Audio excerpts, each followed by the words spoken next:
Սա լավագույն ձևաչափը չի, դվերներն էլ իվարկեն, դվերները պարբոշը,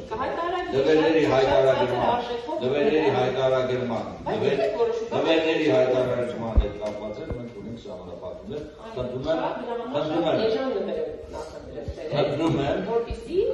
խնդրում եմ,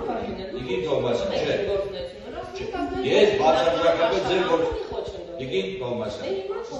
ուրեմն լսեք, ուրեմն ցանկացած հարց, ցանկացած պատասխան։ Ընդ որում կներեք, եթե շատ ավելի անկեղծ լիներ, բյուջետային հայտի քննարկումն է։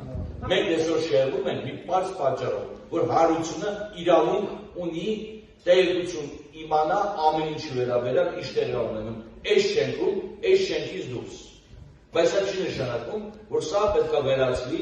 իրավապահ համակարգի նկատմամբ ինչ-որ չլիներ, ֆլեշմոբերի։ Սա ես քուչ եմ տալու։ Ես որ խնդրում եմ ձեռնարկական պահել, հակառակ դեպքում ես կտատեմ նիստը։ Խնդրում եմ։ Պարոն Վարդանյան, ուրեմն ես չեմ սահմանափակում ձեր հարցը ամփոփել եւ շահագի սահմանափակեցիք իմ խոսքի հարցը։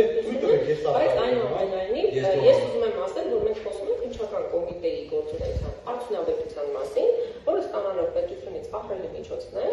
ունի գործունեության այնպիսի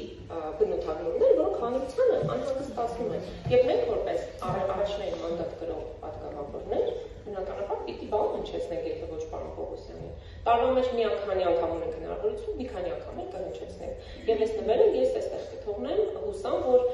սա հայտարարման ենթակա է, էժան է եւ ձեզ որոշակիորեն ուղղորդի հաջորդ անգամ ցանկացած քաղաքացու կալանավորման միջնորդություն ներկայացնելու առաջ երկար մտածել, արդյոք սա արժե կալանքի տանել այս քաղաքացուն, որովհետեւ այնպիսի տպավորություն է մեր երկրում,